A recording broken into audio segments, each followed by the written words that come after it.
West begins in Fort Worth, Texas, to around the globe.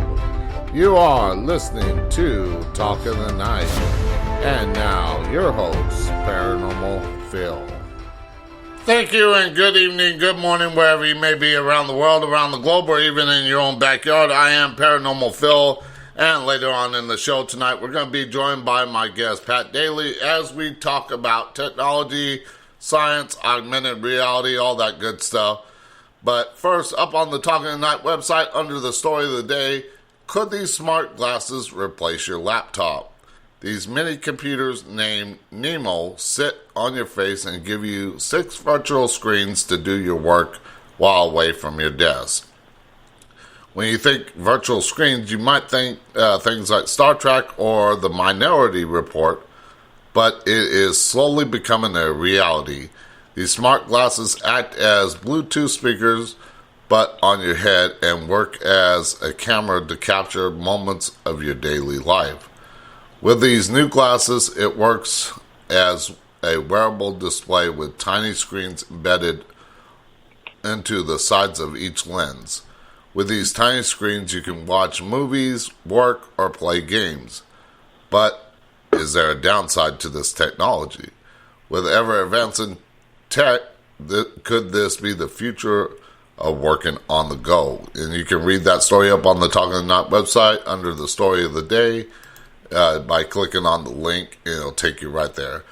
So, my guest tonight is Pat Daly. Pat Daly is an engineer and former Air Force test pilot who worked at NASA's Johnson Space Center on both the Space Shuttle and International Space Station program.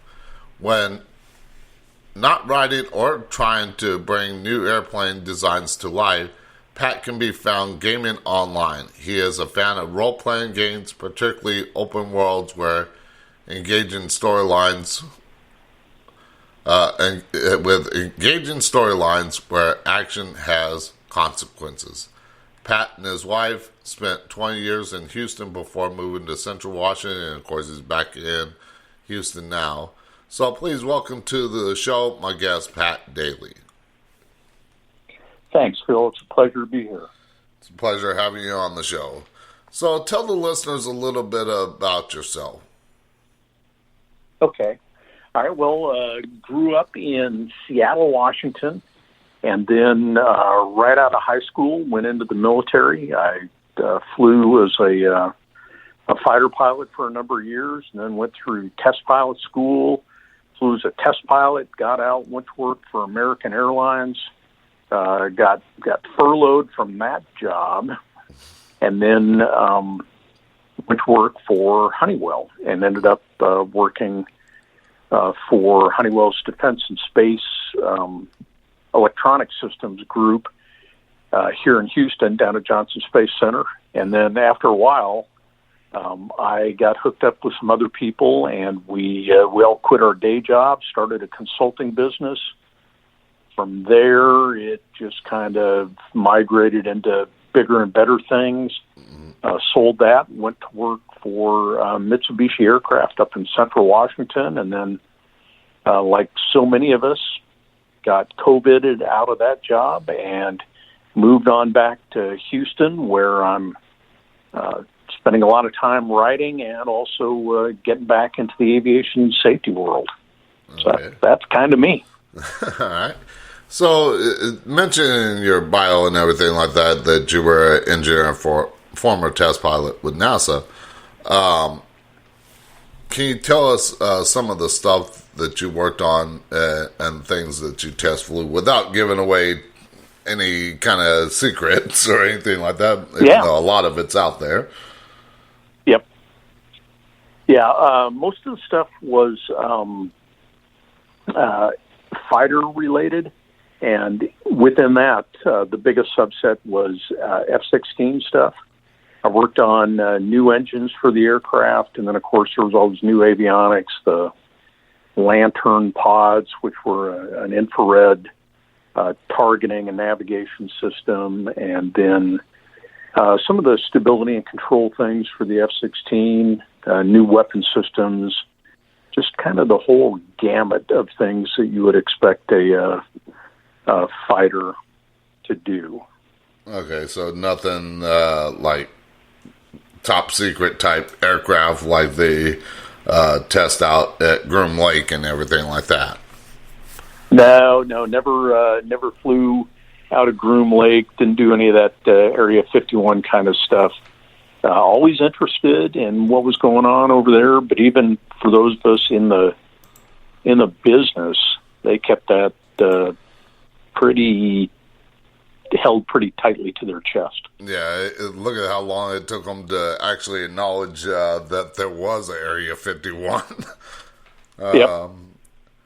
I mean, even though it was pretty widely known about and everything like that, especially since Roswell, and that took a long time for them to come out about everything. Now, what years did you work with NASA? Because the reason I ask is because I actually had a guest on, I want to say about 6 years ago, that also worked with NASA and the Space Shuttle. Okay. I left there in 2003, and I was with a Honeywell working there for a total of about 10 years. So I guess, 93 to 2003 would have been the time frame. Okay, then, yeah, you probably didn't know the person that, because I think she quit, I think she quit after the Challenger space shuttle disaster. Yeah. Because she worked closely with the space shuttle Challenger and Columbia, which she knew people on both of those shuttle missions. Challenger, actually, my hometown in Riverside, California, one of the pilots on Challenger went to the high school that I went to, so... Oh, okay. So it was close to home. Yeah. Yeah, I was down there for certainly for Columbia, but Challenger was before my time down there. Okay. Now working at NASA and stuff like that, and working with the Space Shuttle and the International Space Station, was there anything that you and other people working there learned from those disasters? Oh, yeah. Yeah, there were so many lessons learned. And the thing that really was distressing and depressing for me was that even though the failure mechanisms in each disaster were different, kind of the cultural mindset that led to them was the same. And by that, I mean there was a huge aspect of normalization of deviance in both. And what that is you're doing your job, and then for whatever reason you color outside the lines, but you get away with it. Yeah, and so then the lines make, they seem like they're less important, and so it's easier and easier to get farther away from where you should be, and then the bad thing happens. Yeah. So, yeah, we saw that in both Challenger and Columbia. Now there's all these new rockets, everything, SpaceX and everything like that, and stuff like that. And I wonder if they got better at handling those stuff, but I know some of those test rockets have even exploded, so I'm pretty sure they're probably still kind of cutting corners and everything like that. Yeah. Yeah, always something you got to be concerned about, because it's really easy to get into that complacency mindset. Now, while you worked at NASA, and I know you didn't work at Groom Lake or anything like that, but were there stories passed around or any experiences with UFO technology? Not so much at NASA. Nobody really talked much about that. I mean, there were always stories about, well, people seeing things they didn't understand, or experiences that didn't really see the light of day. Yeah. And I mean, that's perfectly natural. If you make it to be an astronaut, you've been through some pretty serious testing at that point, and the last thing you want to do is go public with something that you didn't really understand, and maybe have that make the agency or the administration look bad. Yeah. Well, I mean, look at those Navy pilots that came out and talked about the UFOs that they saw, and it got leaked to the higher ups and everything like that. So, yeah, some pretty interesting footage there from those guys. Oh yeah, and I mean, I've had I've had experiences with UFOs, not actually being up close to UFO technology or anything like that, but I did see something that was out of the norm that I know that, or I'm pretty sure that we don't have that technology where it can zip across the sky, stop on a dime, zip back the other direction, stop on a dime, and then zip back the direction it was going. So I know we don't have that technology that I know of. Yeah, that's not us. Yeah. But yeah, we've come such a long way in a relative short time in history. Were you privy to any of the technology that was used on the shuttles? Oh yeah. We worked primarily guidance, navigation, and control stuff. And one of the things one of the big programs we worked on was a thing called the X-38, which was lifting body technology, and it was supposed to be the lifeboat for the space station. And, I was pretty doggone proud of the things we got done. And then it ended up being, well, we got this other option, the Soyuz modules, and that's good for our Russian partners. So we're just going to continue to use the Soyuz modules, and we'll just shelve all this technology that we've been developing and working on. And I was fairly disappointed with that decision. I mean, I understand why they made it, but yeah, doesn't mean I was happy about it. Yeah, I know that the last shuttle, Atlantis, is sitting in a museum out in Los Angeles, not far from where I was born and raised. So, yeah. I mean, it was definitely an interesting thing to see when it was flying and everything like that. But, of course, when I talked about the the Challenger shuttle mission, I was still in school, so I was getting ready to go into, I think, junior high. But yeah, always had a fascination with the strange and unusual, cryptid creatures, paranormal, ufology, and stuff like that. So space stuff like that interested me. Now, do you think the technology that's being used now with the Soyuz, the SpaceX rockets and stuff like that, do you think that that's probably a little better technology than what was, well, I'm sure it's better technology than what we were using on the shuttles, but do we kind of use some of that technology from back then, or do you think it's pretty much the same stuff? I think it's a big advance in technology, particularly in terms of guidance and reusability. I mean, heck, you look at some of the videos now where the rockets and the boosters come back and they land almost right on the dime from what they were aiming at, and that's just incredible.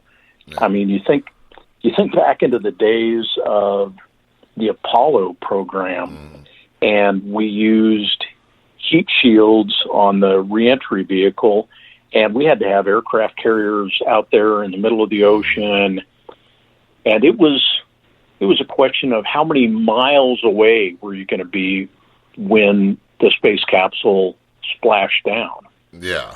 And now it's, we'll put this little platform out there. Yeah, it's going to hit it. No problem. Yeah. So big advance. Yeah, and I wonder, speaking of Groom Lake, I wonder if, and Roswell and stuff like that, because like I said, they just recently came out that Roswell was a UFO crash, but I wonder if any of that technology, like I said, we, at the start of the show, that we've come a long way in a relative short period of time in history with our technology, from riding horses to driving cars, flying planes, and advances in those, and so forth. And I wonder if some of that technology actually came from UFO technology. Because, I mean, you look back in ancient history, even, that there is possibly talks of technology like Egypt with the Baghdad Battery. It's like, how did they really know how to do something like that? So I think some of the technology that we have possibly is not of this world. Yeah. Yeah, and I mean, looking back at the stuff you mentioned, and I mean, I think I look at Stonehenge and the pyramids, and I think, what a fascinating engineering marvel those were for.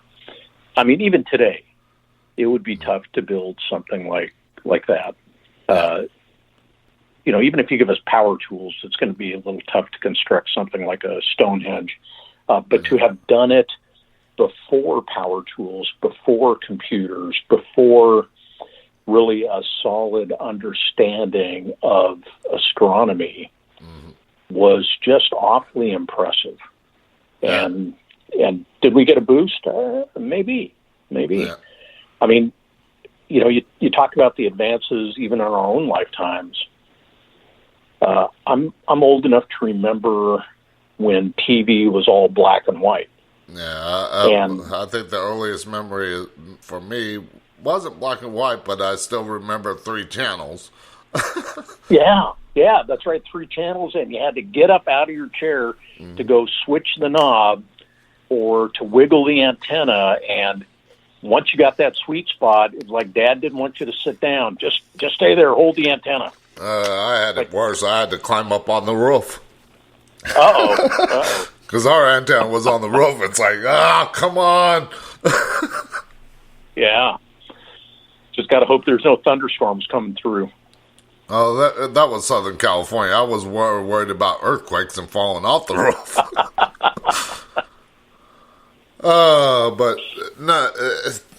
But talking about advances in technology, and as a sci-fi writer, do you think we'll ever get into the point of technology that we see on stuff like Star Trek, Star Wars, stuff like that? I do. I have a lot of faith in the future. And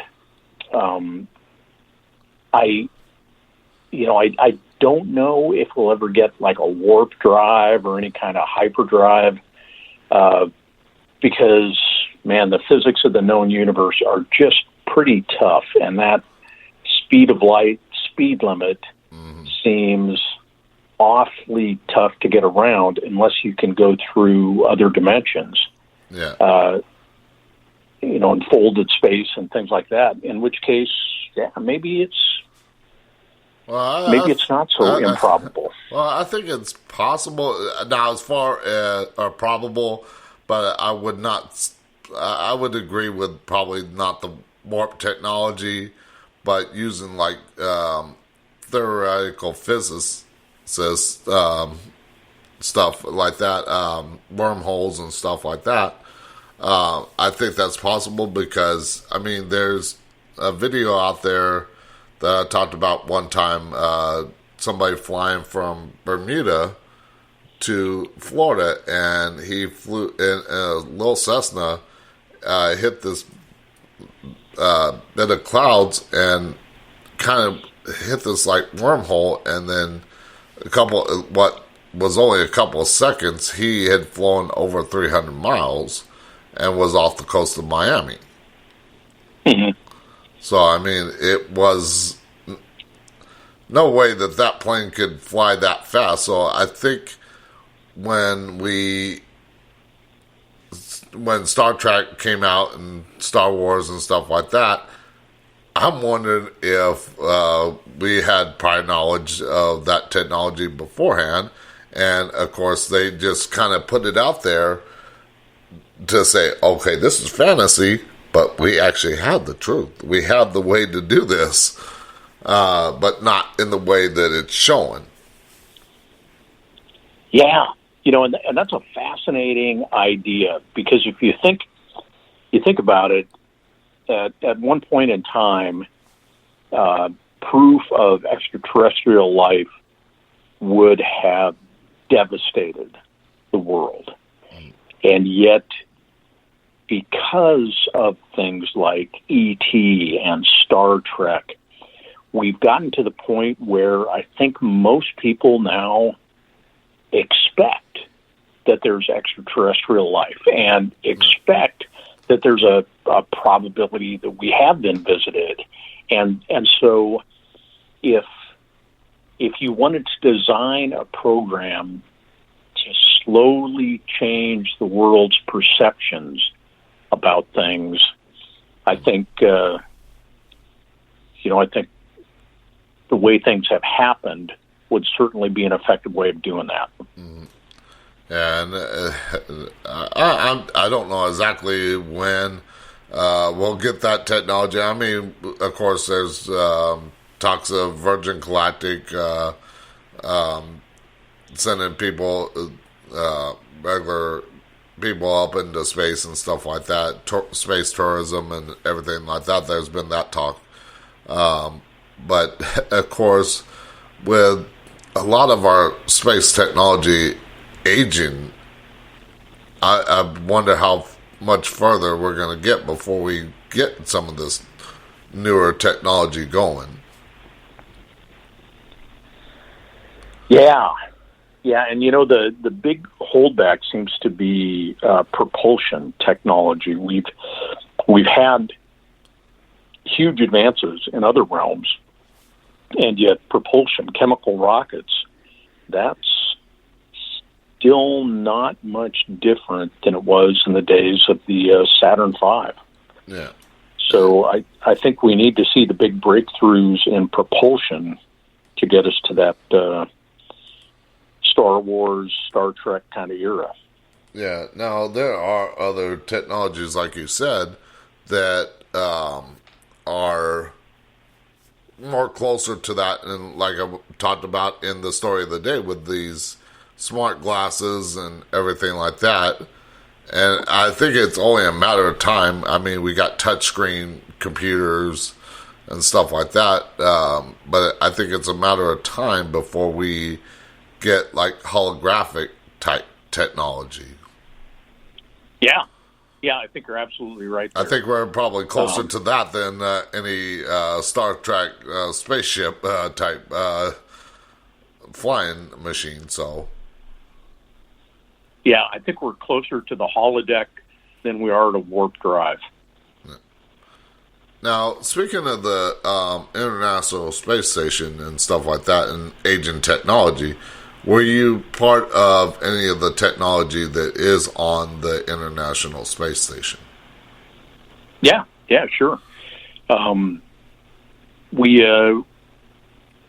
my group anyway was responsible for the guidance, navigation, control the space station, and so orienting itself in space and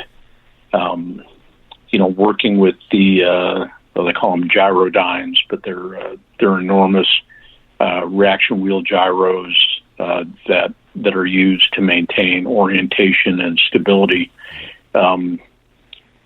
It's probably everybody has played that little that game at the local science fair where you're given a big bicycle wheel with a couple of handles on it, and they spin the bicycle wheel, and then as you twist it around, it makes your chair rotate one way or another.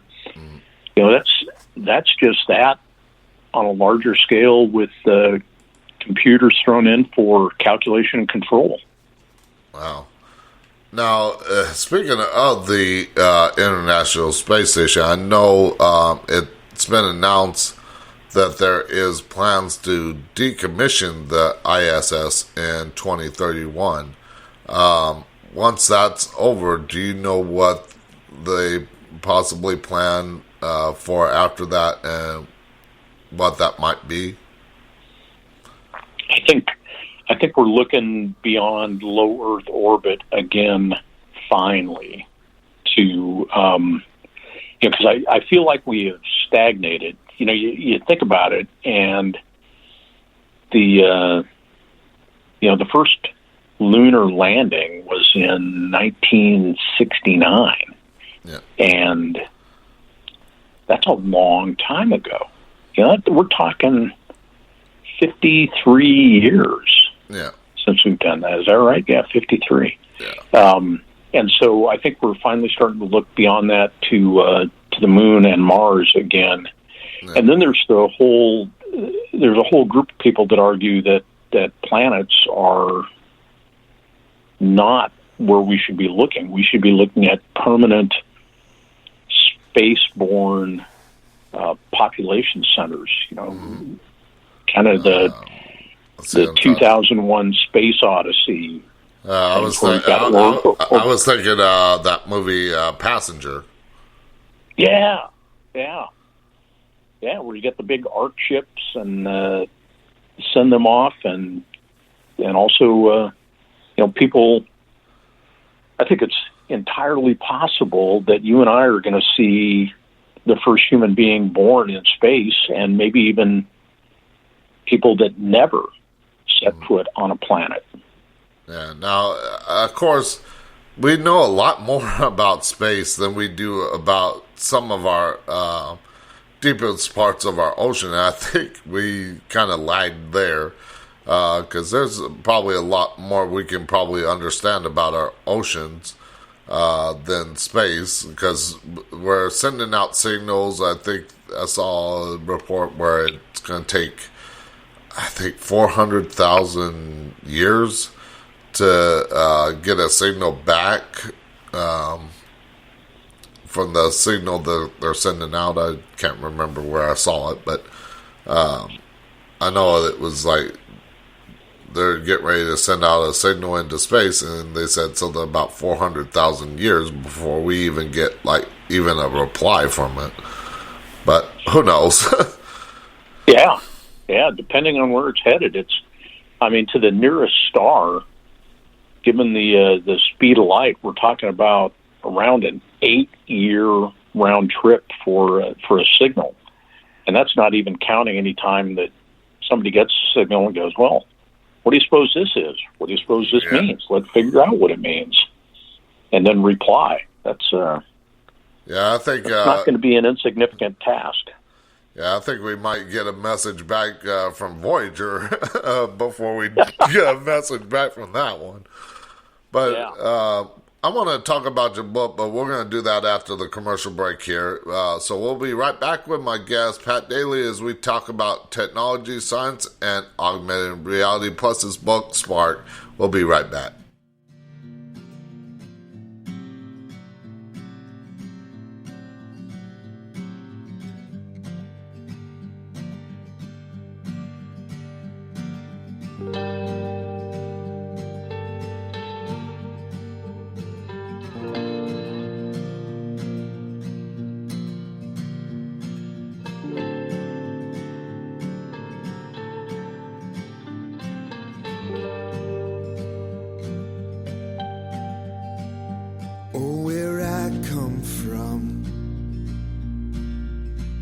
These are the things I know. Never let your woman go. Never break her heart.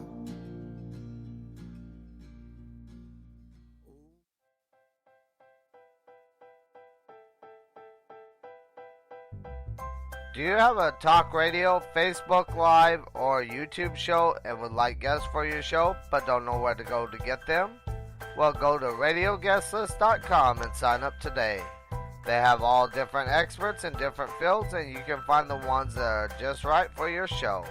That's radioguestlist.com. Sign up today. It's free. To advertise on Talk in the Night, send an email to talkinthe.night@outlook.com. Talk in the Night has plans to fit your budget. Get your product or business heard around the world by the Talk in the Night listening audience. Plans include 30-second spots and banner ads on the show's website and mentioned on the social media sites. So get your product or business heard around the world today.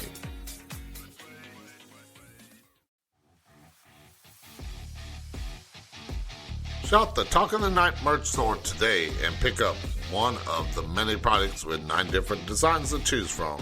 The store has men's and women's apparel, drinkware, houseware, and accessories.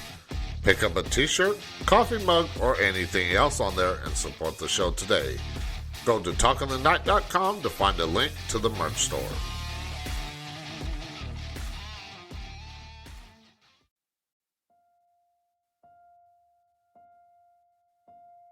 It's all in our hands, this life of time that's given to us all. It gathers round each night, each morn. We watch it pass and grow. It is all in our hands, it is all in our hands.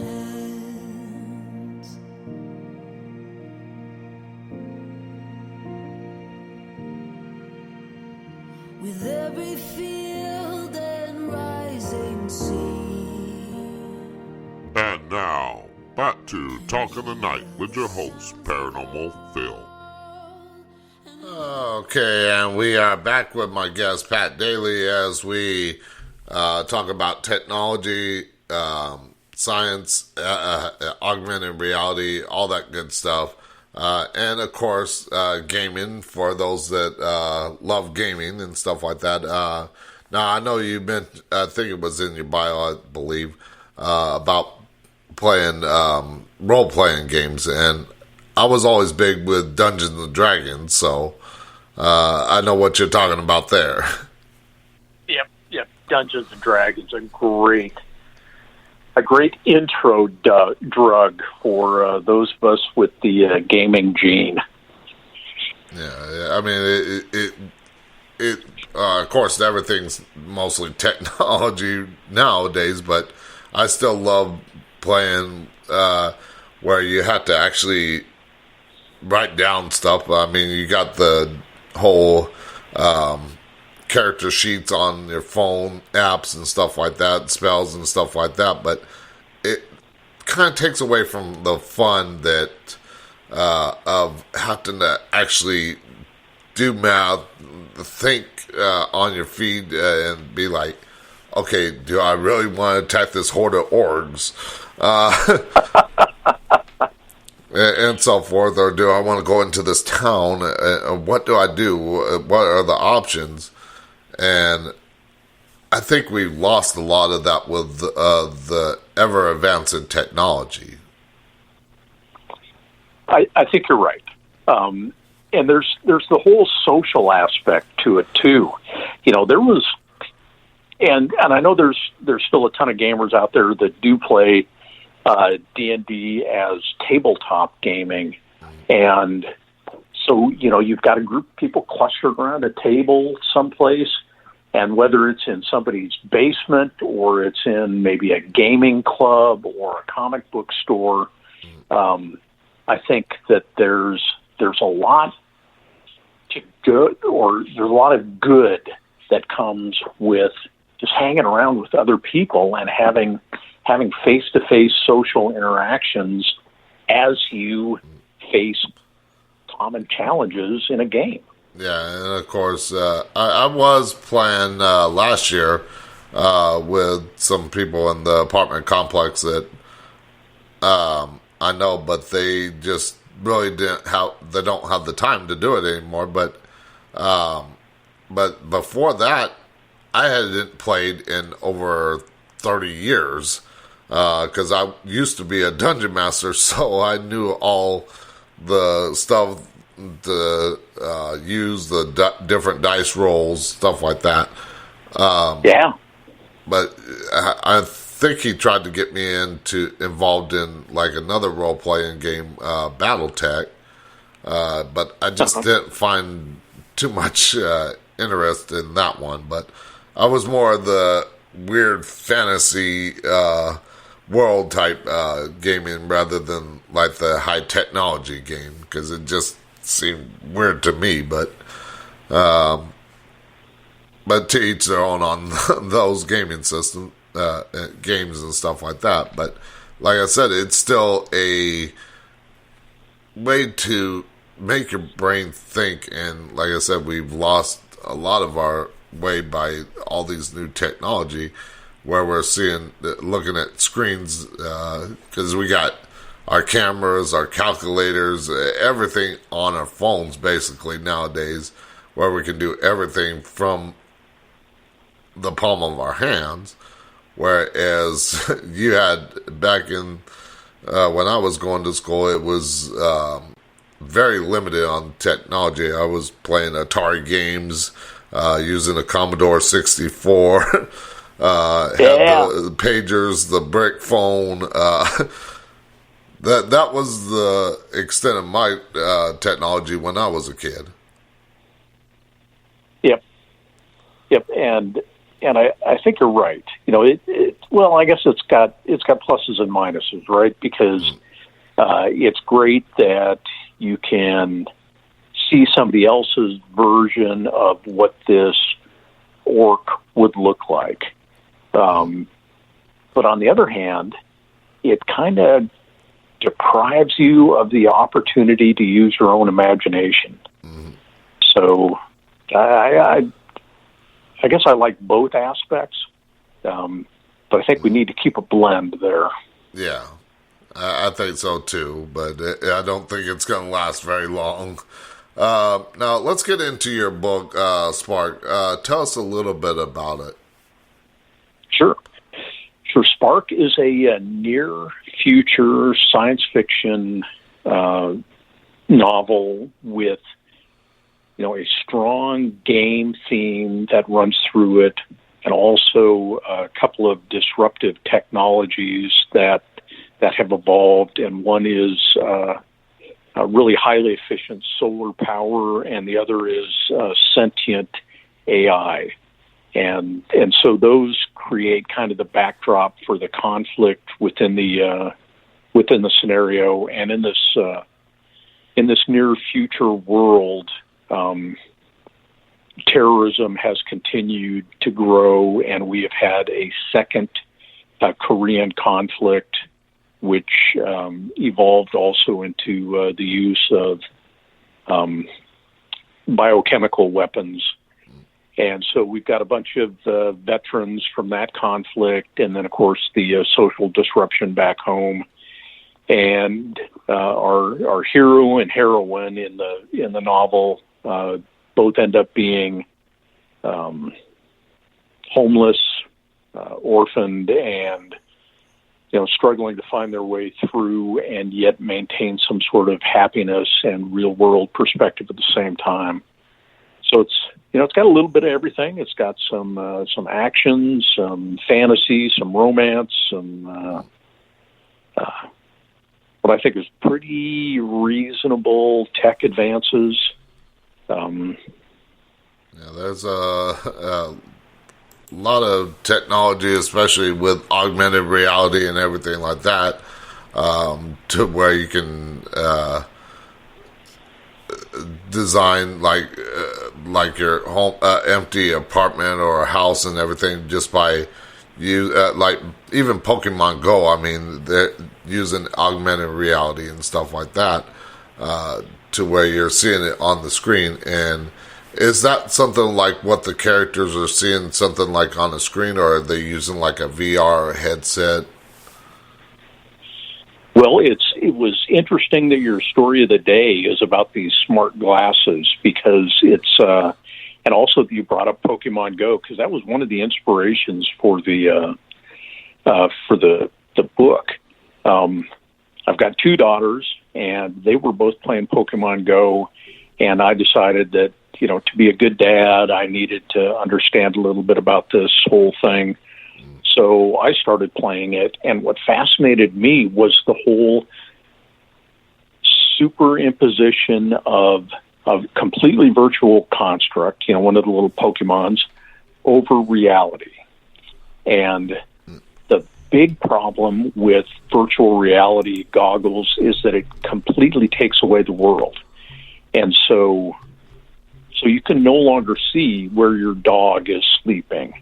And so it's easy to step on your dog, or it's easy to accidentally hit your TV because you no longer see the real world. And so, you know, and a couple generational advances of these smart glasses that you're talking about become what I refer to as augmented reality in the book, which blends the virtual creatures and a real backdrop. That, you know, even reality can be enhanced through the virtual. You know, it may be a plain plywood wall in reality, but you know, you can keep it in the same position and just do whatever decoration or enhancement you want to that wall. And now you're dealing with an augmented reality situation where you still have real world boundaries. Okay. So yeah, that's what these the people in the book are dealing with. Okay, yeah, because I was wondering about what kind of technology that they were using, like a screen, like the glasses. Because in that story, because I just took the story and I had to rewrite it for copyright reasons, but I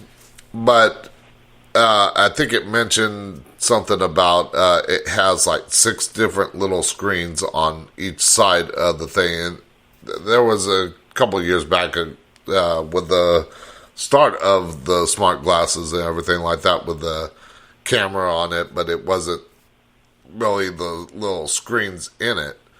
And I think we're kind of, it almost mimics the Minority Report, which I mentioned earlier, to the point where we're going to have like holographic screens, which are touchscreen, just by putting on maybe some glasses and we see the screen in front of us, but it's like we actually have to reach out, almost like virtual reality, with a controller, but we have to, no controller, just reach out and touch like a touchscreen computer. Yeah, and you can do that a couple of different ways, as long as you can track the position of your hand. And if you think about it, that's really what a mouse does, right? Mm-hmm. Is it just lets the computer know where your hand is, and by moving your hand, you move the little pointer on your computer around.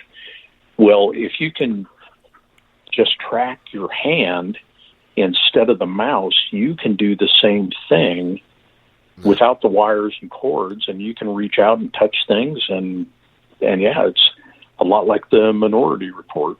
Yeah. Now, what kind of what genre is writing is this book? I know it's sci-fi, but is there like a specific type of sci-fi to it, like maybe a sci-fi thriller or something like that? Yeah, it's probably considered. Well, it is considered hard sci-fi in that it relies heavily on reasonable extrapolations of current science and technology, into, a really a foreseeable future. This is not 500 years in the future where we've got warp drive and all that kind of stuff. This is more incremental changes in technology. And it's also because I'm a gamer, I had to throw some gaming in there.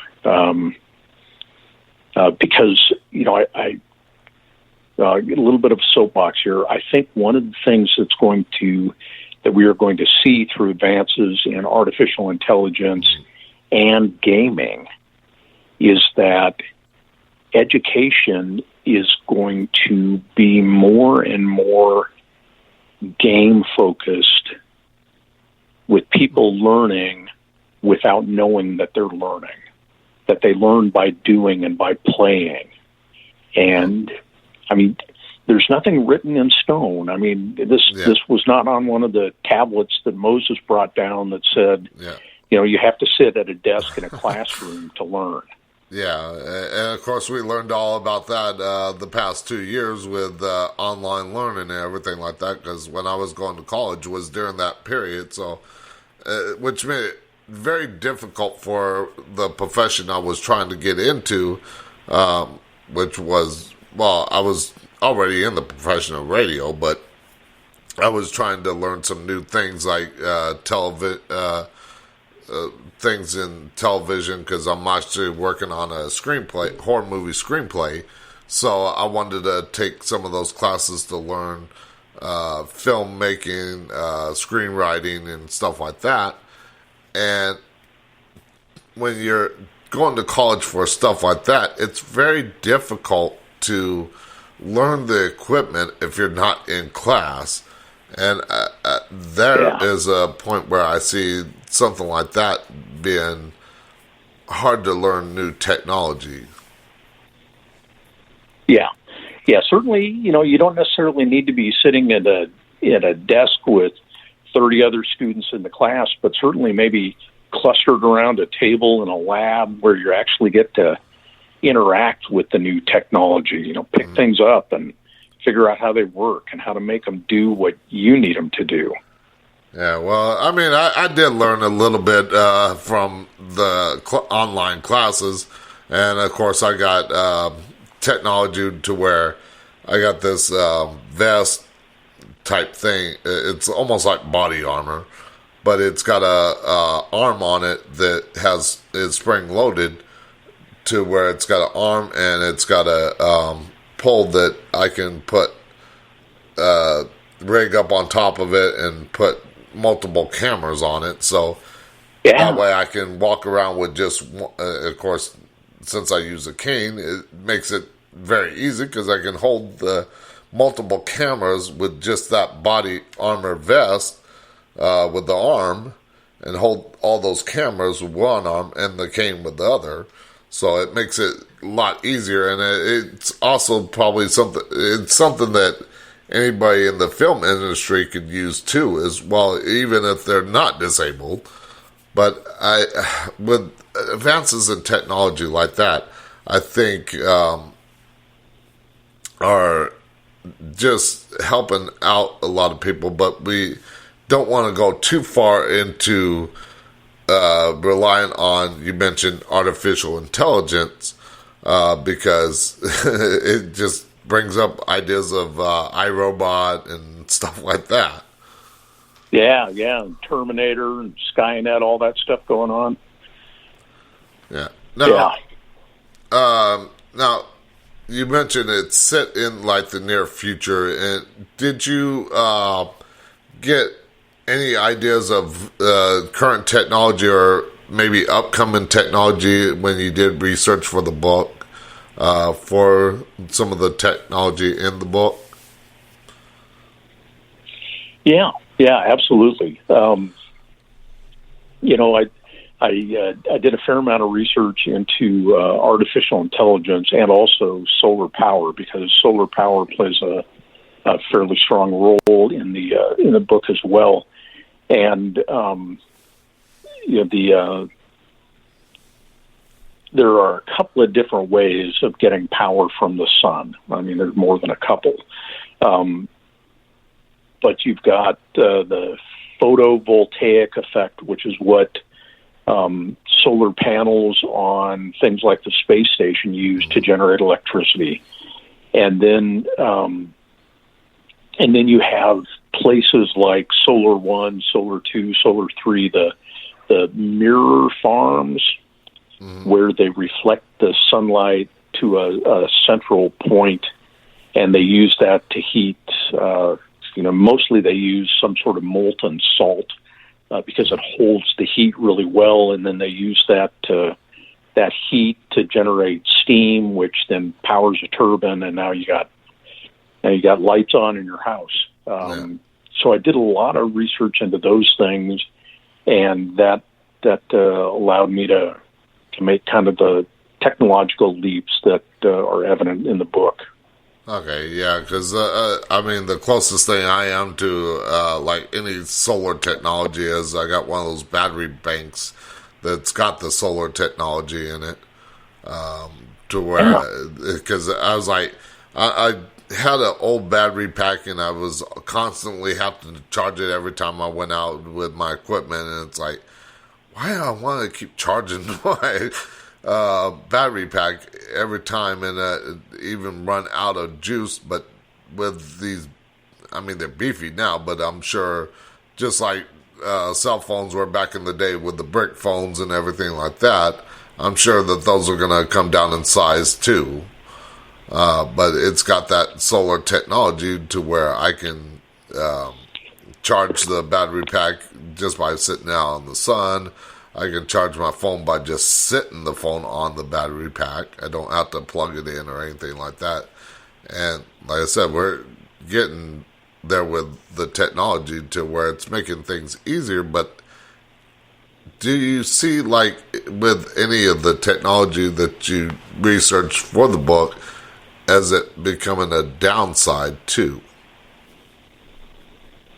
Ooh, that's a good question. Yeah, when you talk about AI, there's always that huge fear, the iRobot, Terminator, Skynet thing, and that's certainly not to be downplayed, because I think there's a potential for the misuse of the technology, and actually we already see the misuse of AI. In terms of, you go online and you start searching for stuff, because let's say you want a new battery pack. And then suddenly, miraculously, for the next 2 months, anytime you go online, you are inundated with ads for battery packs. Yeah, and the algorithms listening and everything like that. Yep, that's all the little AIs tracking what you're looking for and then putting together targeted ads for you. Yeah, even we got to the point where I think we don't even have to look it up. We just have to actually say it near our phones, and it's actually popping up ads for that or that stuff or whatever you're talking about. Yeah. Yeah, and I think, I don't remember what the movie was, but this poor guy's just walking through a store and he's being bombarded by, they're tracking where his eyes are looking, and suddenly they're giving him a spiel on the shirt. I know what he's you're looking talking about. I think I know what you're talking about. I just cannot think of the name of the movie. Yeah. Shoot, I wish I could remember the name of the movie, and I might be wrong, but I know it's the one where I think it was the one, and I'm dating myself with this movie too. But let's see, I wish I could remember the name of it. But the guy, when he puts on these glasses, he can see like this AI technology. They look like humans without the glasses, but with the glasses, you can tell that they're like human robots. Yeah. Now, I did want to ask, how does your book compare, since you mentioned it was hard sci-fi, how does your book compare to traditional sci-fi? Okay, it relies on technology that I think you can easily see advancing to the point where it exists in the novel. It doesn't require that there be some massive shift, or there is nothing like now. I know there's some haters out there that are going to be mad when I say this, but Star Wars has magic. I mean, the Force is magic. And the difference between hard sci-fi and other types of sci-fi is that hard sci-fi does not rely on anything that would be magic. There are no space wizards. There are no, hard sci-fi is all based on science as we understand it today. Okay, yeah. Well, I'm a Trekkie myself, so I know I'm going to probably piss off a lot of Star Wars fans. I never really got into the whole Star Wars thing. I'll watch them, but I was more interested with Star Trek than anything. Captain Kirk, Spock, and everything like that. So, yeah. All right. Well, let's see. We got time for one more question before we go to a commercial break. And I forgot where I was going to go with it. When coming up with the ideas for the book, did you know exactly where you wanted to go with the storyline and everything like that? Not at all. Not at all. In fact, I had some kind of broad outlines. And then I would say that those broad outlines probably changed by at least half. Where I thought we were going to end up in one spot, we ended up in another spot, and I even changed the direction of the solar power usage that I had planned. I was originally planning on it being a combining type of solar thermal power plant, the big mirror farms. And instead, I ended up pivoting and going to the photovoltaic kind of solar power and creating this thing that I call black grass, which is tiny little solar panels that are this size and shape of a blade of grass, but are far more efficient. So yeah, there was a whole lot of changes between the where I thought the story was going and where it ended up going. Okay. All right. Well, we're at the top of the hour here, but we'll be right back with my guest, Pat Daly, as we continue talking about technology, science, and augmented reality in his book, Spark, of course. And, of course, we'll get into your questions about technology and all that stuff after the commercial break. We'll be right back.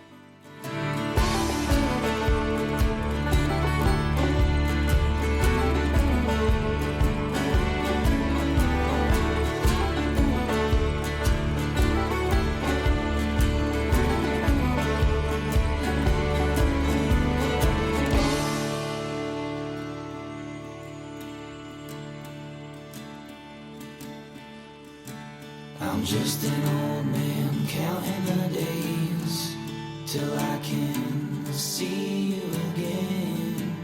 If you've been watching the whole time, you should know that she is just a friend.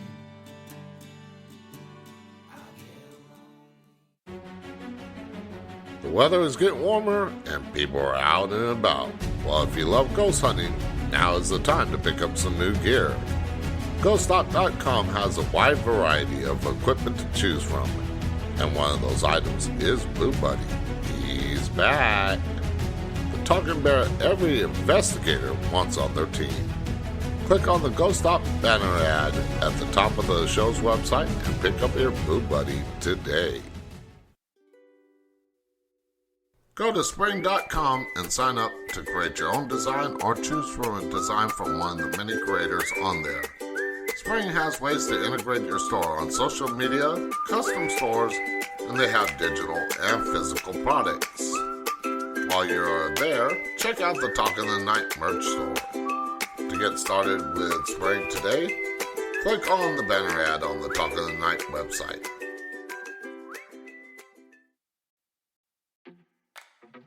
Go to the show's website and click on the links for each of my guests and purchase a book or other product that they may be promoting. Without them, there would be no Talk of the Night. Whether you're interested in the paranormal, conspiracy, technology, health, relationships, or any other topic the show covers, my guests have something for you. Check it out today on talkingthenight.com.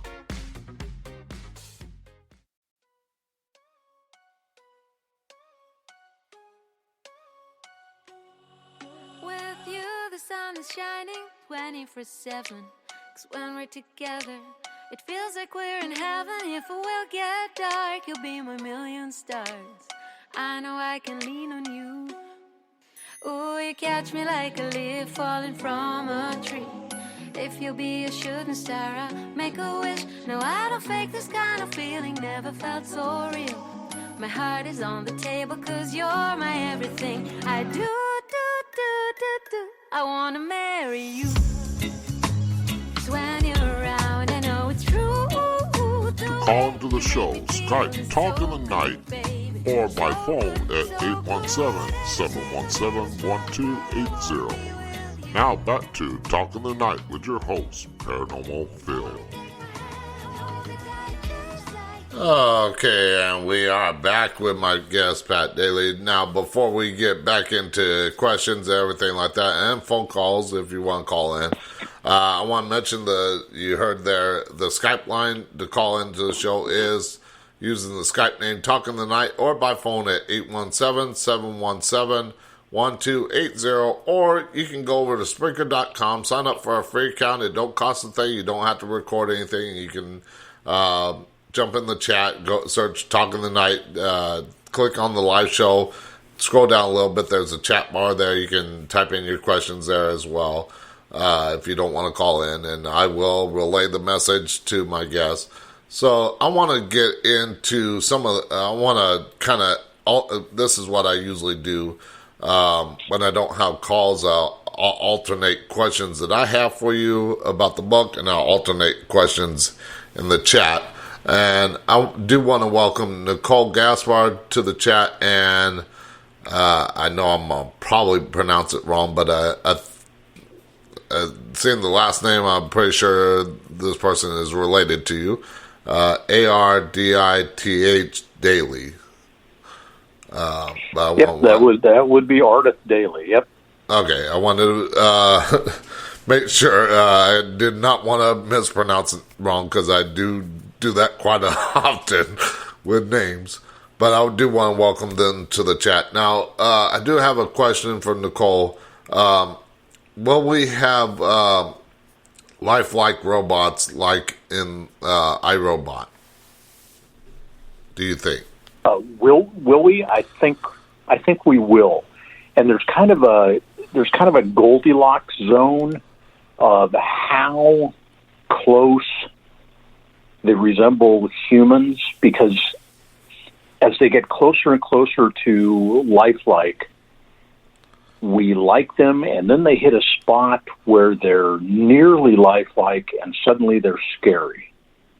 And then once we get all the way to lifelike, then they're not scary anymore. So I think we'll get there, but I think we will have the technology to do it. But the question is, why would we? You don't necessarily, if you want to design a robot for certain tasks, then the design is going to follow those task requirements. Yeah. And unless the task is to interact with other human beings as a human being, then there's no real need for lifelike robots, except for maybe some of the more risque uses, I guess. Yeah, I think it was a few years back. I can't remember exactly when, but there was a AI robot that, and I know they're programmed and everything like that, but this one almost kind of learned on its own. because I think it mentioned in the interview on TV that it wanted to kill humans, but I don't know how much of that was real or anything like that. But I mean, just that's what worries me is we do have a lot of robot technology, drones, Roombas. We got like Roomba type lawnmowers nowadays, and all kinds of robot technology out there, and it's fine to have it programmed, but to actually learn on its own and become like what in the movie iRobot, that does kind of scare me a little bit. Yeah, and it should. It's kind of a scary thing when you think about it, that suddenly we've created these things that are learning on their own, and are they learning what you want them to learn, or are they learning that maybe the biggest threat to their existence is the existence of human beings, and the best way that they can guarantee their continued existence is to get rid of the human beings. Yeah. Now, and I remembered where I wanted to go before the break, but I just drew a blank before the commercial break.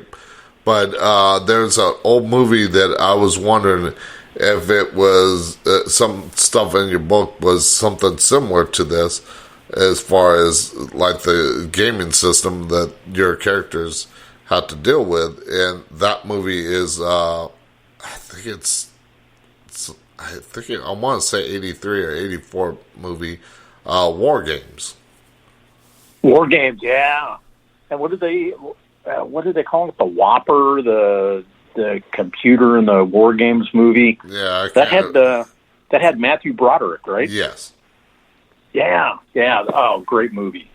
And it would be very similar technology to what that computer had in terms of its ability to learn, because, okay, a little bit of a spoiler alert for those that haven't seen the movie, but one of the themes of the movie is that this computer is in charge of our ballistic missile system, and it doesn't know that it's playing a game, so it's going to launch out, full-on global thermonuclear war. And it isn't until Matthew Broderick figures out a way to teach or to help the computer learn on its own that certain things are games that you just don't win. Yeah, and the whole tic-tac-toe thing. Yep, tic-tac-toe. Yeah, so certainly there's an aspect of that, and one of the things that comes out in the book is that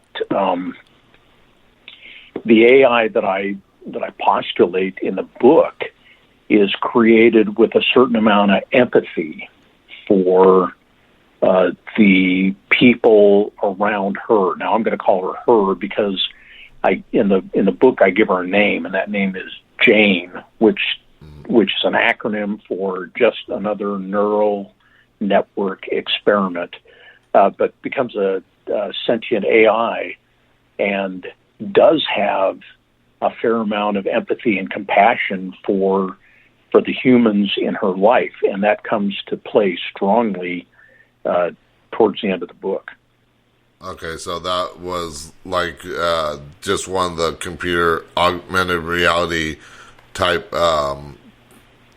characters, or was it like one of the runaways or the foster kid? Oh, that was one of the augmented reality computers. In fact, the computer that kind of runs the augmented reality system. Okay. Now, we talked about earlier on in the show about your time at NASA and everything like that. Did you incorporate any of the technology in the book with stuff that you worked on at NASA? Not directly. I mean, I did draw heavily on my aviation and military background for some of the stuff in terms of those kind of technologies. But I did, because there's a whole segment of the book that takes place in a Martian environment, and so I used a lot of the stuff that I learned at NASA in developing that and developing the scenario and the scenes that went along with it. Okay. Now, when you were writing the book, was there a point, or is there a point that you wanted to try and get across to the readers about the characters and everything? Yeah, first and foremost, I wanted it to be fun to read.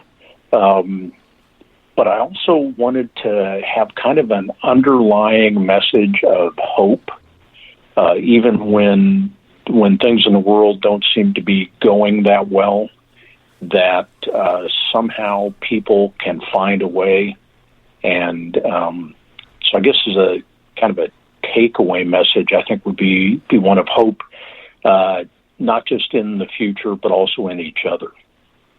Okay. Now, going back to the chat, because I didn't really want to ask this question because it kind of played off of the whole iRobot thing, but when you mentioned Jane and everything like that, and I got to scroll up here,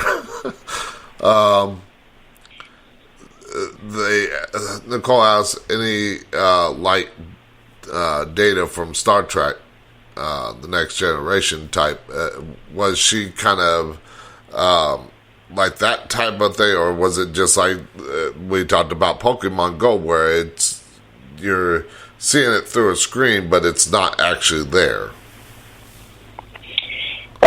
You in the book, I use what I call a haptic interface.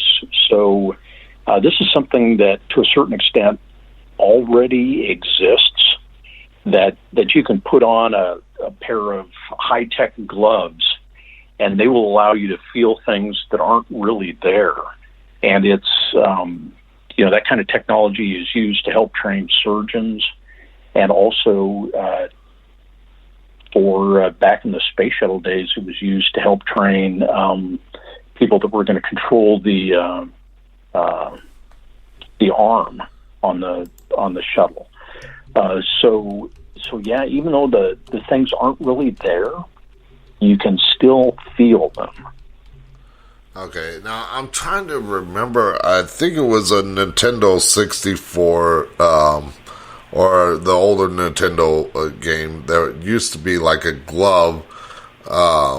You didn't really feel the stuff, but you had this glove that controlled like a lot of the, rather than like actually holding the controller with two hands and stuff like that, the glove almost acted like it was a precursor to some of the technology that we have today. But this was probably in the 90s, somewhere around there. I can't remember. Yeah. But I you know what I'm talking about, that glove that you used to wear for Nintendo. And, yeah. And I'm thinking that's probably something similar to what you were talking about. Yep, just 8 or 9 generations more advanced. Yeah. All right, going back to the chat room, Ardith asks, with your character's development, how did you keep behaviors logically processing? That was actually very hard for me, because when I wrote my first draft, I had characters doing things that just weren't genuine for that character, because I needed something to happen to make the story go where I wanted it to go. And through some of my writing groups and people that read some of the early manuscripts, one of the things that became clear was that I needed to have a very good idea of who these characters were. And then once I had that, then it became easier to make them or to have them behave in ways that were consistent with their personalities and values. And in some cases, that meant I had to go back and rewrite certain aspects of the book because I had them doing things that they just wouldn't do. And so I had to change aspects of the story so that they could then behave in a way consistent with their personalities and yet advance the story. Okay. Now, you mentioned, I think it's mentioned on your website and stuff like that, or stuff that I saw. I forget where I see a lot of things. I got so many things going on. But one of the kids in the story was a foster child, and one was a runaway girl. What was their story like at the beginning of this story? At the very beginning, things are great, especially for the kid that ends up in foster care, and his name is Will, and things are great for Will. He's got a loving mom, a loving dad. Things are good. Both of his parents are gamers, and then they make a trip out to SPARK, which stands for Solar Prime Augmented Reality Park. And it's where a lot of the novel takes place. It's a Disney scale augmented reality park where instead of going on Space Mountain, you go engage in these quests. And so he goes to this park at age 10 with his parents, and then shortly after they get home from that, the Second Korean War breaks out, and his dad goes over to fight and ends up being killed. And then that whole psychological trauma debilitates his mom. His mom becomes broken, and she devolves into this kind of hoarding mentality to the point that she wouldn't even throw away garbage. And then eventually she dies, and Will finds himself at 13 as a ward of the state and living in foster care. But meanwhile, he's got 3 years of terrible life that he's experienced when his mom loses it mentally, and so that kind of shapes his world.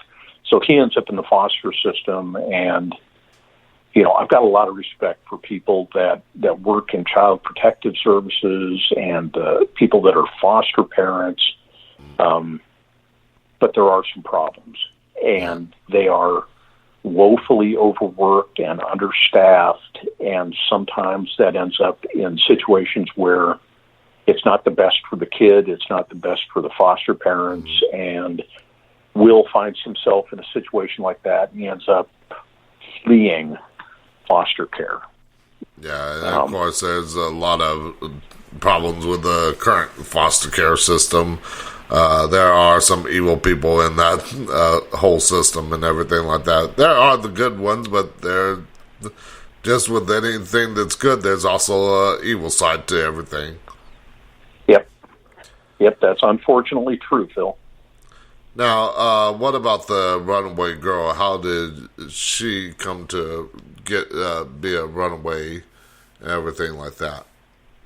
Well, she's somebody else that started off. She had a good life. She was always a little bit different than other kids. Her mother wanted her to do all the girly girl things, to go do ballet, and she was more interested in mixed martial arts than she was in tutus and point shoes. And then she originally comes from an area up near Minneapolis, and what happened to her is that she's, they drop her off at the gym one day, and it's Black Friday, and her parents go to shop in the Mall of America, and there's a terrorist attack in the Mall of America, and both her parents end up being killed. So she ends up, being the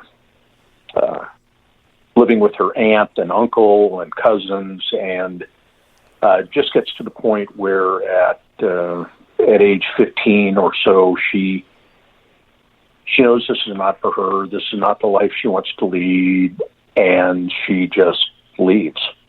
So she runs away from that, and then the two of them end up meeting at Spark. Okay. Now, going back to the chat here, Ardith asked, did you have any muse for any of the characters? Yes. Were they based on, like, real people and everything like that? Yeah. Yeah, absolutely. And this kind of goes into the whole paranormal realm a little bit as well. And that is, where does inspiration come from? Is it really just us? Or, is it like the ancient Greeks believed that one of the gods or demigods was whispering in your ear and giving you ideas? Mm-hmm. So I find that whole inspiration process fascinating. But a lot of the characters have some basis in reality. I would think about certain people, and I would try to make the characters consistent with that person. And certainly Jane bears a startling resemblance to my favorite teacher of all time, in terms of how she approaches the kids, and also how she appears to them. So yeah, there's probably a lot of reality in some of the character descriptions.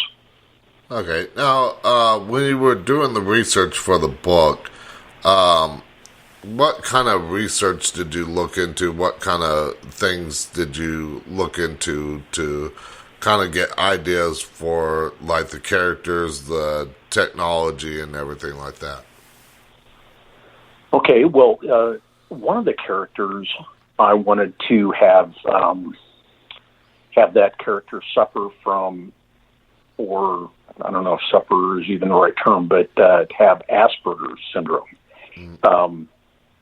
And the more I wrote that character, and the more I learned about Asperger, the more I realized that I was not going to be able to do it justice. And I didn't want to misrepresent the condition, and I didn't want to make it just a caricature. Mm. And so I ended up abandoning that whole storyline. And that ended up, I don't know, I deleted like 80 pages after I made that change. And then also, I learned some stuff when I was researching Mars that directly impacted the way the story evolves. So, yeah, it's one of those things you think you know what you're doing, and then you start doing a little research and you realize you didn't know nearly as much as you thought you did. Yeah, well, I know the feeling. Like I said, I'm working on a horror movie screenplay, which I've been working on for a few years. I gotta start finding time, like maybe an hour each week to write on it. But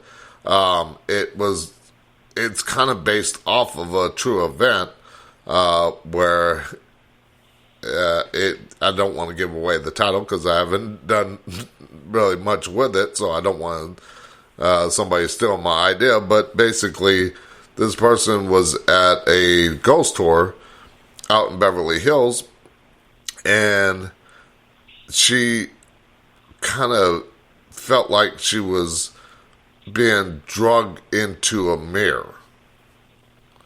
Oh. Into like a spirit was pulling her into the mirror. So I'm not going to give too much away from the movie because I hope to eventually have it hit the big screen in Hollywood. So yeah, that sounds pretty but scary just in terms of the concept. Yeah, but I mean, I just kind of took that idea and centered all the other types of events, nothing really based on reality except for mainly that and maybe a couple other things. But I said, let's take this one idea and then center it around all this other stuff, like a whole storyline where, just like an example, somebody loses control on a roadway and passes away, or loses control because they saw a spirit, and stuff like that. So I took that one thing, that one event that actually happened, except for she never got actually pulled into the mirror, but I started working my way from the center outward. And I don't know how you came about writing your book, whether you kind of had like the ending and then worked your way backwards, or you started from the beginning, worked your way forward, or like me, started in the center and kind of worked your way out. Yeah, that's an interesting thing. I think there were chunks where I had the kernel of an idea, kind of like what you were talking about, and then worked my way forward and backward from that. And then there was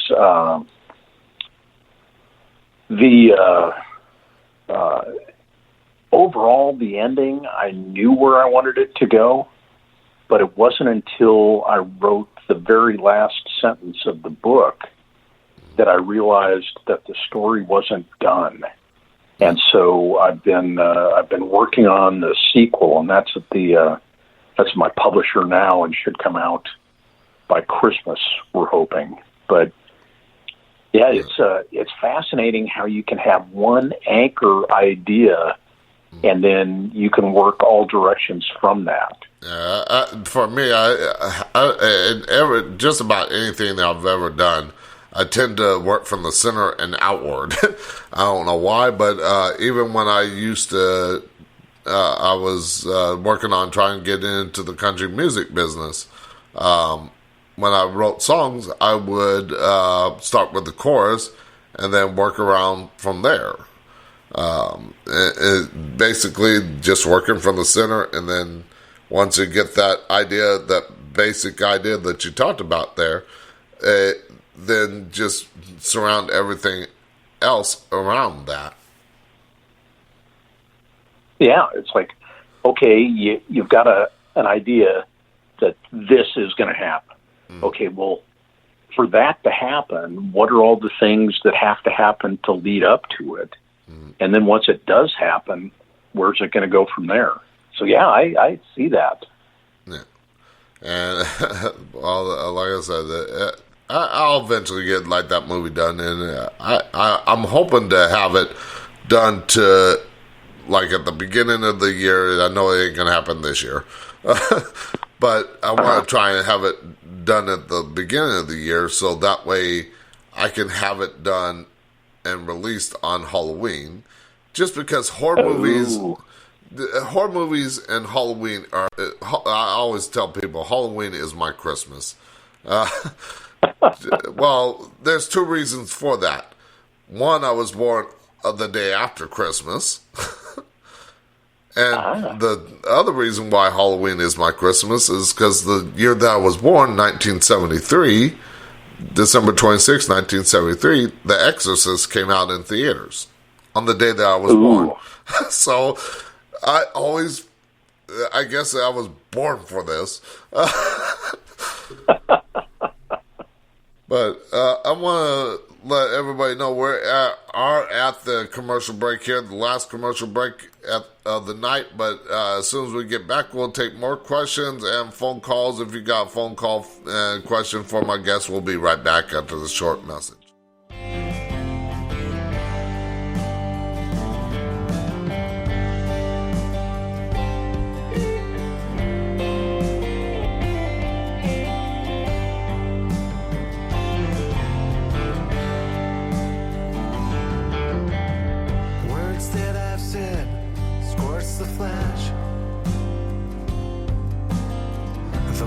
That I raise rattles the bones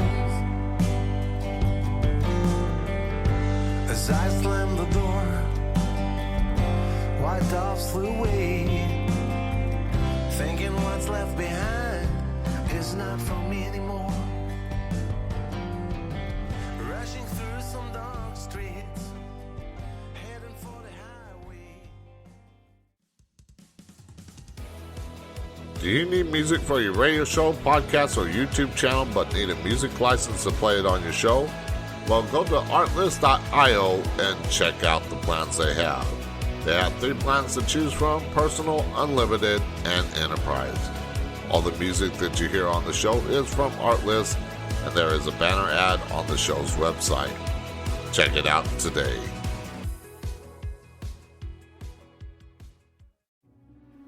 Do you love the strange, unusual, and weird unexplained mysteries? Do you like reading about the paranormal and other happenings?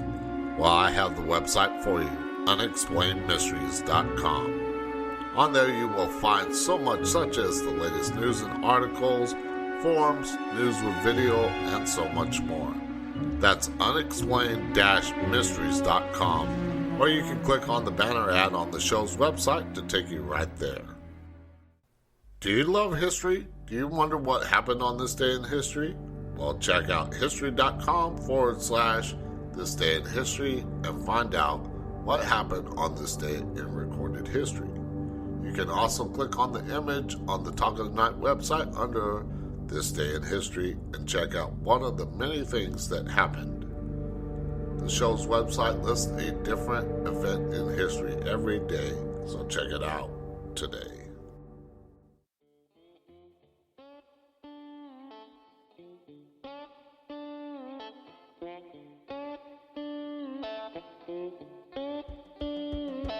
Well, life has nearly killed me, and my mind has put me on the edge.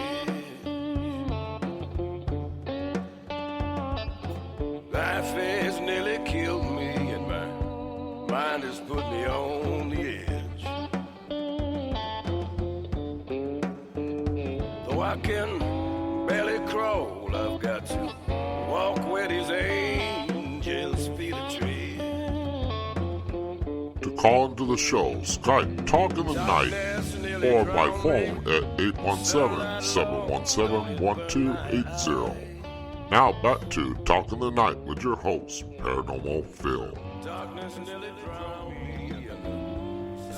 Okay, and we are back with my guest in the last segment of the show. So we're going to end with some questions here and everything like that. So if you do want to call in and ask my guests questions, you can use the Skype name Talk in the Night or by phone at 817-717-1280 or go over to Spreaker.com, sign up for a free account. It don't cost a dime and you don't have to record anything. Search Talk in the Night, click on the show.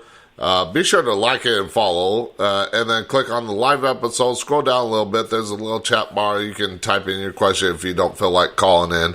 I've already asked questions from the chat, so feel free to do it that way as well. Now, I want to ask, because I think every story needs like a hero and a villain.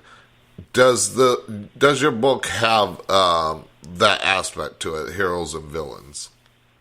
Oh, absolutely, absolutely. The two, the young man and young woman we talked about a little earlier, they end up being the heroes of the story, and then we've got some pretty nasty villains, terrorists, and then professional assassin that gets involved with the terrorists. So yeah, got good guys and bad guys. Okay, yeah, because when I put it up on the website and everything like that to kind of promote it, I mentioned about the augmented reality game with the foster kid and the runaway, building a friendship out of it. But I also mentioned, but does the game have any other or have other ideas? And going off of that, does like the game have like alternative motive or almost like a dark side to it? Yes. Yeah, there are different levels to the game. There are the levels that everybody sees, and then there are hidden aspects of the games that are only for those who are willing to look for them and willing to, put themselves in a riskier situation to discover them. Yeah. So yeah, there's some positive aspects there, and then some darker aspects as well. Okay, yeah, because I mean, you can see that in a lot of new and old games where there's always like a secret passageway or a secret tunnel or a secret level that most people don't think about. But if you look for it, you're going to find it. And going off of that, I think you mentioned that they find like these secret areas in it. And do they discover these like secret areas kind of almost right away, or does it take them some time? Oh, it takes them some time. It's there are some breadcrumbs that you see early on, but then others you have to really work to find, and or they have to work to find. So it builds in complexity and effort required for them to discover the secrets. Okay. Now, Nicole asked, and I think you just mentioned it, but will there be any more books? I guess probably in like this series, like a sequel to it.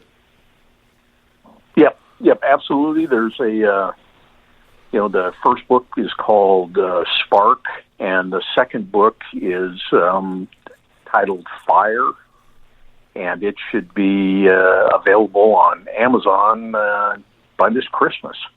And then, based on where that book ends up, I realized that there's got to be a third book as well. So I see this as a trilogy, and then that's probably going to be it, because I've got some other ideas that I'd like to write, but those will belong in a different universe. Okay. Now, did you find it hard to incorporate the technology in the book with what technology we got now and keep advancing with? Yeah, because I'm not smart enough to say, oh, okay, to get to this, we just need to do A, B, and C. So sometimes I had to just say, all right, we're already at D, and you're just going to have to trust me that we've made A, B, and C somewhere along the line. Because when you think about it, if we already knew that we were going to get someplace, then the path would be pretty easy to figure out. But the problem is we don't know. Yeah. In reality, we don't know where we're going to end up, and so we tend to stumble around in the dark quite a bit. Yeah, look at like the 50s where they thought the future was going to be flying cars by this time, and we we're still working on it, but we haven't gotten there yet. We're not like the Jetsons and everything like that. We don't have that kind of technology that they kind of imagined back then. But of course, back then it was mostly, like you mentioned, black and white TV, like I mentioned, 3 channels, and radio, where imagination was more prevalent than it is nowadays. Yeah, I think you're right there. And you know, what we're doing now is something that no science fiction author foresaw. You know, we've got 2 people talking. We have multiple platforms streaming this conversation that, oh, by the way, reaches all the way around the planet. Yeah. And at the same time, people on the other side of the planet can be listening and asking questions that come from a different direction and end up, you know, in the chat box in front of you, or even, you know, via sound. Yeah. So nobody predicted that, Yeah. and yet here we are. Yeah, heard in, like, I think last time I counted, 25 different countries around the world. That's impressive. Yeah, and places like you wouldn't think that people would be listening, like Turkey and Belgium, and especially Ukraine is one of them. I'm trying to think of where else. There's quite a few places that you wouldn't think that people would be listening, but they are. I mean, I think I have had people in Kuwait listening. And yeah, and isn't that cool? Yeah, and it's like, why would people in Kuwait be listening to something that's mostly a paranormal type show? But see, I kind of got my inspiration for doing radio from the Coast to Coast Art Bell days, and I don't know if you've ever heard of Coast to Coast AM, but but I got inspiration from him.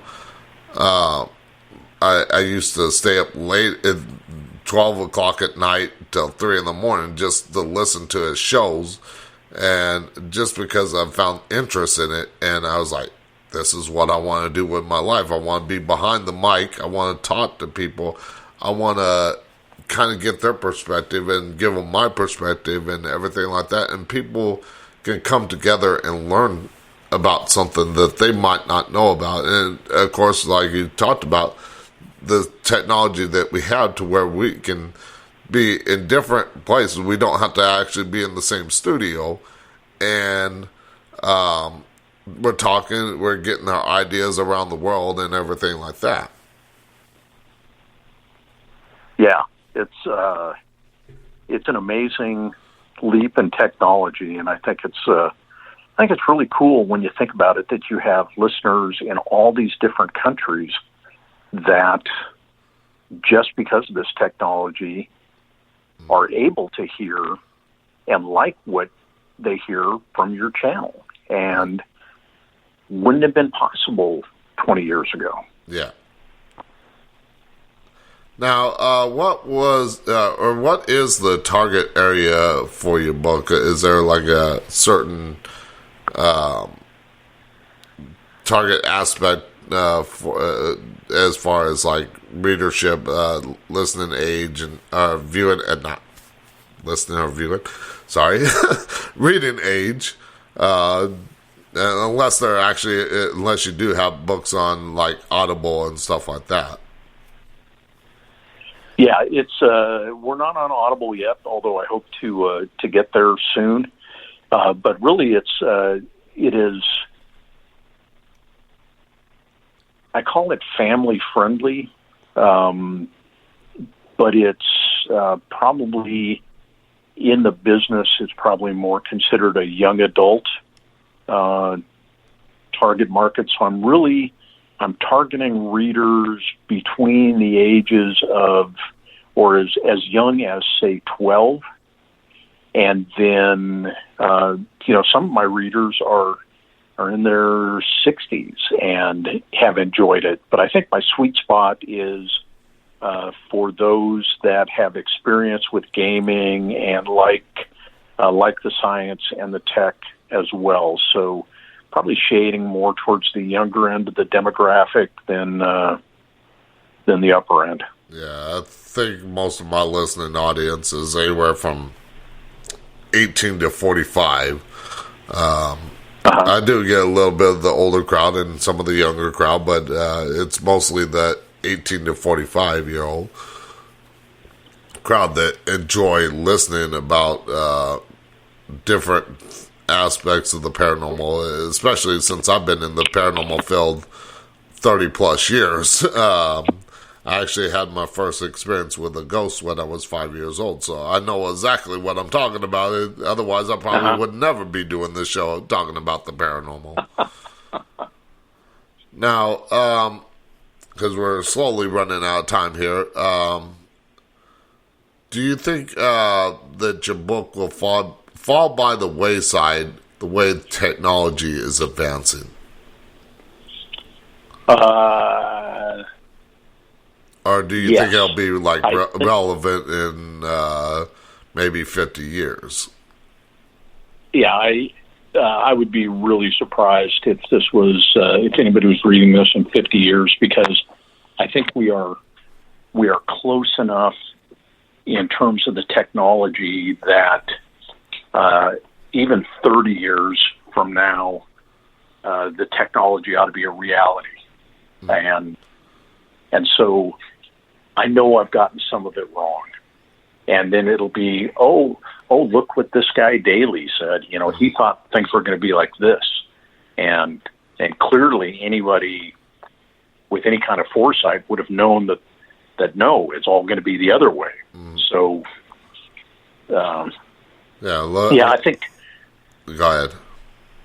I think most science fiction does not age all that well. There are some stuff that is good and maybe even timeless in science fiction, but by and large, as technology catches up, the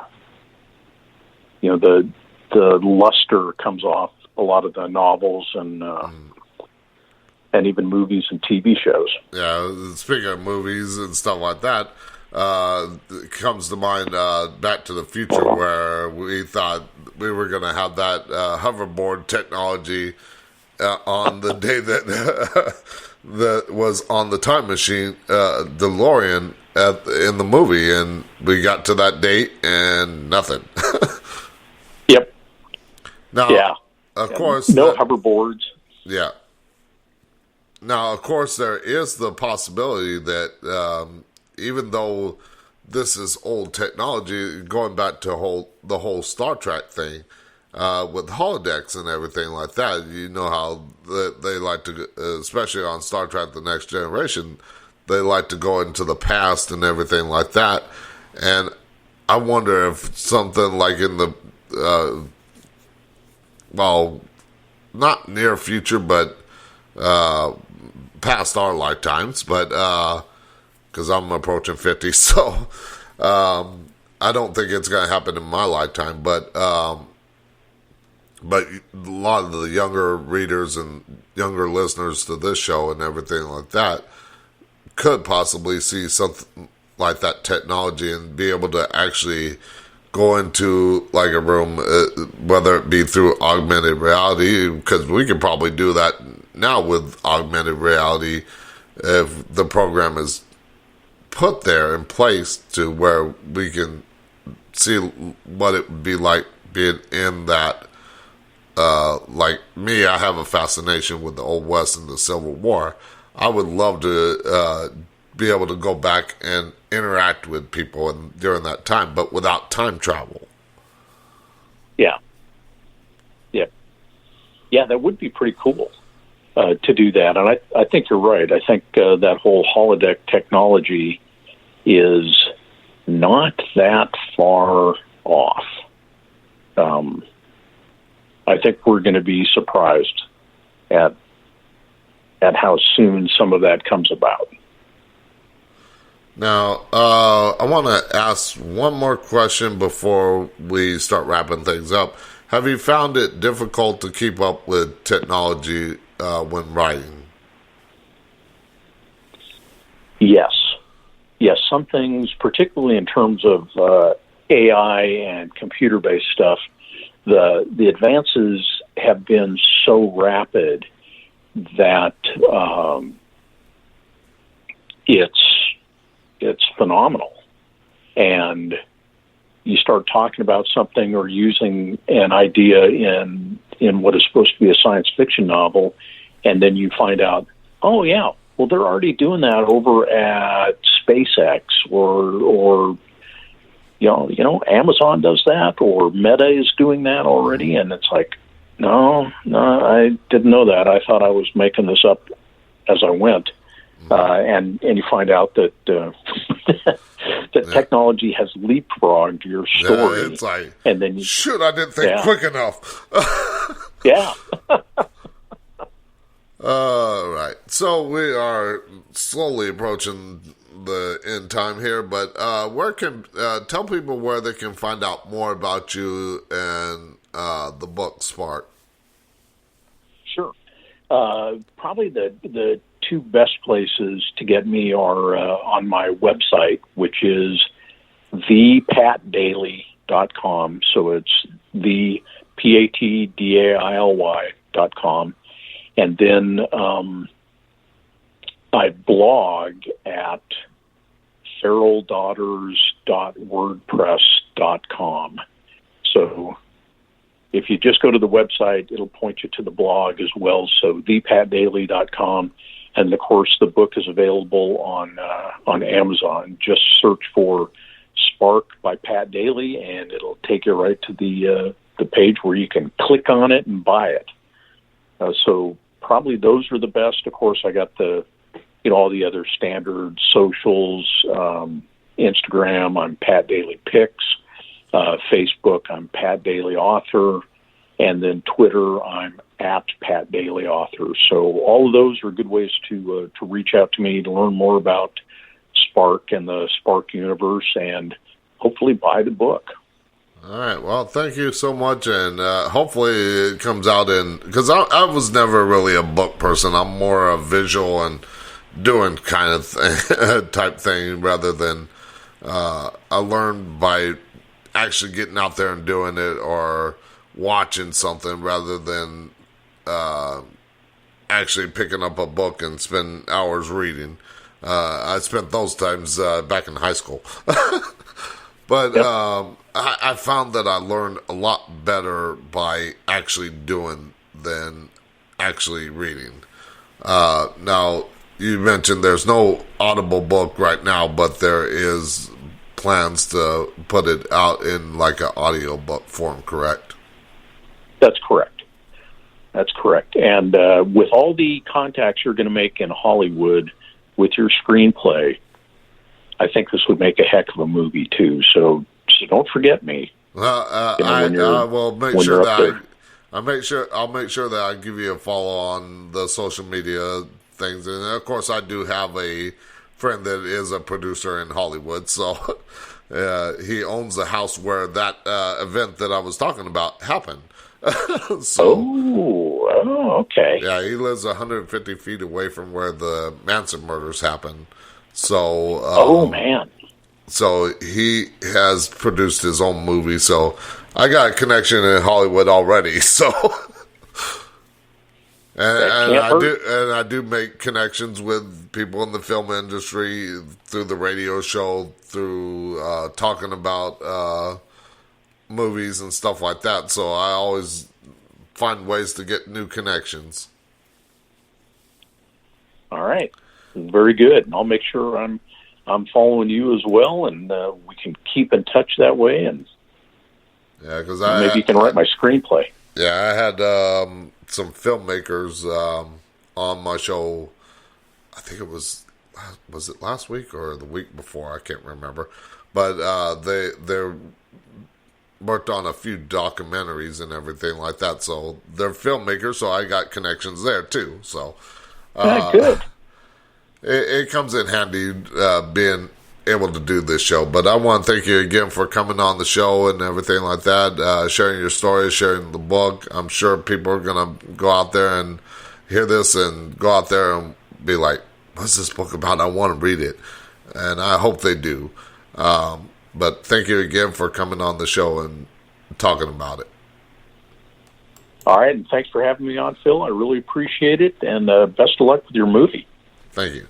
All right, so for those listening, tomorrow night is Friday night, and you know what that means. It's Friday Night Open Lines, where you can call in, share your stories, experiences, or questions that you have about anything such as the paranormal or anything else that the show covers, whether it be technology, science, health, wellness, dating, relationships, politics, conspiracies, and veteran issues. The only thing I don't talk about is sports and music. It's just not my forte.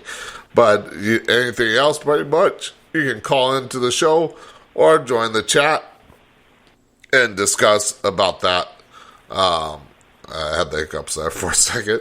But you can ask me any questions. Like I said, I've learned a lot of stuff. I swear, as much knowledge is in my head, I swear I should look like Megamind from that animated movie. But, and then of course, next week's shows are up on the show's website, talkingthenight.com. You can find all the guests there. I'm not going to mention who the guests are because you can find out for yourself. I'll mention that tomorrow night after the as we're into the show tomorrow night. But Monday we're going to talk about mental health. Tuesday we're going to talk about dating and relationship. Wednesday we're going to talk about terrorism. Thursday, hypnosis and psychic healing. And then, of course, next Friday is going to be a special Friday night open lines with Friday the 13th open lines, where I want to hear your superstitions and stories, experiences, and questions about superstitions in Friday the 13th.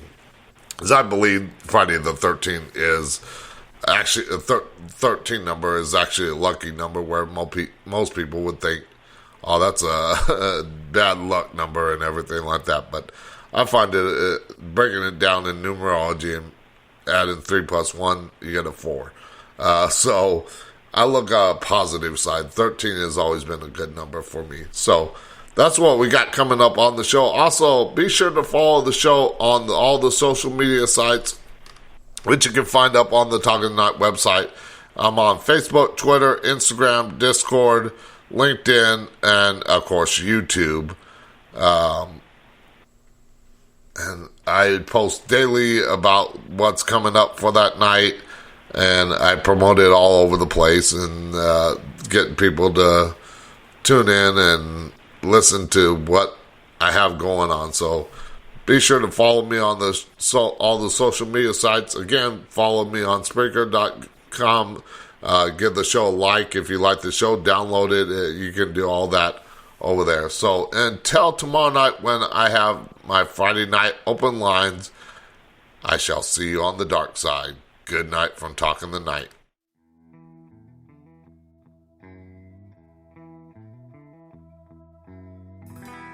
Late night,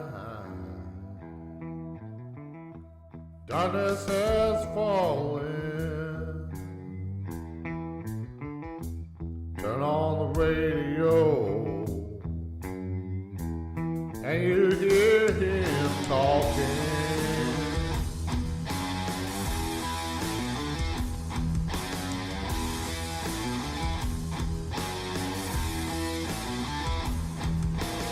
Listening to what he has to say, all about the paranormal and all of the things. When he sounds off, you can hear him say,